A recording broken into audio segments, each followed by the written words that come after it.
Well, welcome to my back game room. I'm trying to hang out during the COVID-19 quarantine.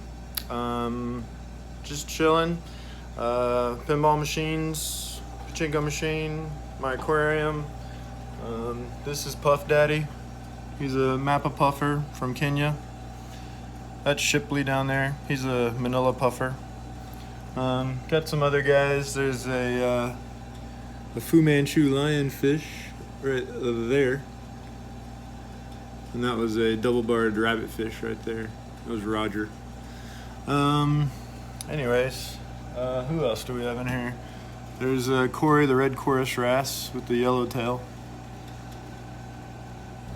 And who else? My giant hawkfish. Oh, he's hiding. He's right here.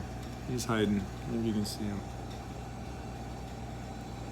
Anyways, also got the Slash X Max. Watching some TV, but I'm actually right now working on my some of my favorite RC cards. These are the 1/24 scale Carisma GT24s. These are the two rallies. There's the monster truck. There's the Shruggy, and I got one of the buggies here. But I also have these guys right here. That's the original rally, and then this is the other buggy. So I wanted to go through some hop-ups I do on these. So really the only modifications I think it needs. So I'm going to go through some of those and give kind of an overview of the differences in some of these. But here you go. One of the first things I do when I get a Carisma and a GT24 is I change out the shocks.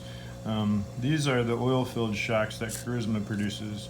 There are some other ones that will fit and work, but honestly these work the best, the ones made by Carisma. I've tried all the other ones and they're either a little too short, a little too bouncy, not reliable, and these by far are the best ones. You do need to go ahead when you get them and dry assemble them before you really do your actual assembly, and make sure you get all the threads seated properly. I've found that if you don't do that, a lot of times this top cap will not thread on there correctly. So go ahead and dry fit everything. Make sure you get it on there correctly. Everything, dry fit the whole thing. Build it from scratch. You see them in the back. It really does help with the bounciness. It's kind of hard to see maybe, but I went ahead and modified this one to have the oil-filled shocks in there as well. I did have to make some concessions to make it work, but there's oil filled in all those. This is the only one I haven't done the oiled full shocks yet, and you can see it's quite bouncy. I mean, I'm barely dropping it from a couple inches, and you see how much it bounces. It's very bouncy. But if you look at this one, I've already done the oil filled shocks in that one. It just sits so perfectly, and you still do have some shock travel in the front and the rear. It really turned out nice, but there were some things that I had to do to make it work, and I guess I'll go ahead and show you some of the things that I had to do on these specific new rally cars that Carisma came out with. So to make it work, the only holes you can use are this inside hole right here. Okay, if you put on the outside one, you're going to rub this tire, and I'll show you that in a minute. And then down here at the bottom, you have to use the inside hole as well. This does decrease the amount of suspension travel slightly, but it still bottoms out. I don't know if you can see, when that tire totally flexes up and it squishes in, it is level with this. So by the time it bottoms out, you will be bottoming out here and the shock bottoming out about the same time. So it does provide as much up travel as the shock, the stock shock will, but you have to have it on the inside hole here and the inside hole here, because if you see the wheels turned here, you will rub if you are on this outside hole or that outside hole. If you're on the outside hole on the bottom, you'll rub right here, and then if you're on the outside hole up top, you're gonna rub right here. Now you might get a little bit of rubbing issues right here with the shock, but if you slide this shock adjuster all the way to the top, it really doesn't interfere with it much at all.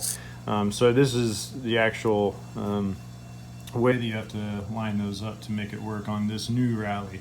And the parts that are different on this model as opposed to the rally, you can the buggy, you can see that the track width up front is much narrower on these newer rally cars. The old rally car was not that case. You can see it's substantially more narrow, which that means that your dog bones in here are smaller. You're super tiny on these. The dog bones are a lot smaller than on the buggy or the truggy. Well, the truggy and the monster truck already have longer dog bones and upper and lower control arms. And this has even smaller than the buggy, right? Those arms, upper and lower arms, are much smaller, and then the dog bone in the middle is much smaller. It looks like the shock towers are the same as the stock ones. Even the monster truck and the truggy had the same shock towers. But you do also on the rears, you get as much travel as you need as well with these shocks. But right here, what you have to do is put a couple of little washers on the top to push it out a little bit, because you are going to rub on your upper and lower, or your upper control arm if you don't put just a couple of little washers, which is fine. These bolts, these screws go in there plenty far. You're only missing out on a couple of threads, and they go in plenty far as it is.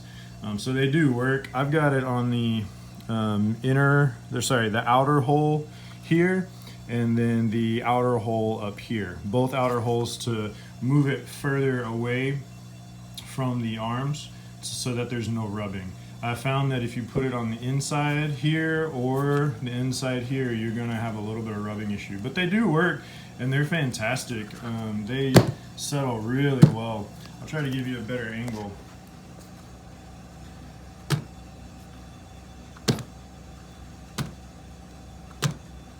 It lands very well, and as contrast, this is the only one that I haven't done the shocks on, and I'm only dropping it from very low, and you see how much bounce it's getting. It's a ton of bounce, whereas this one, I mean, it sets really nicely, and you see you do have travel in the rear, and you still have travel in the front. And as I was saying, you can see that as the shock bottoms out, it actually does touch. So you can still touch, and you still touch. So you get the shock travel that you do need up front. But in comparison, I mean, this is the buggy. It does have a little bit more suspension travel up front, and I have it as low as it'll go in the rear. So those are the shock modifications that I do on the GT24s. Here are the different shocks. So these are the new rally cars, the Subaru and the Hyundai, i20 and the Subaru. They have these stock. They're just the normal ones. And then these are the Carisma GT24 B oil-filled shocks that I have in all of mine. And you can see they're not as short as these, but they're not as long as the stock buggy in old rally car. Okay, so these are the i20 and Subarus that are brand new. These are the Carisma GT24 oil fills, and then these are the normal GT24 buggy. Okay, and I believe the truggy and monster truck had the same ones, and the old rally car had the same ones. They're all identical, but i20 and Subaru have these. And then this is actually in between. If you see, it's not as short as the i20 and Subaru, but it is definitely not quite as long as the stock GTB. It's right in between, so that's why it actually will work for all of them, and it works quite nicely, as you can see. So that's the shocks. Once again, though, you got to go inside mounting, and then on the back you got to go outside mounting and outside mounting. Holes, but you do need a couple of little spacers there. I did install it without putting the spacers there and just left a gap to where the shock could slide, and that actually worked fine as well. If you want to do that, that's fine. You can just leave them loose. But these shock towers are kind of flimsy as it is. I don't know if you can see, they're kind of flimsy.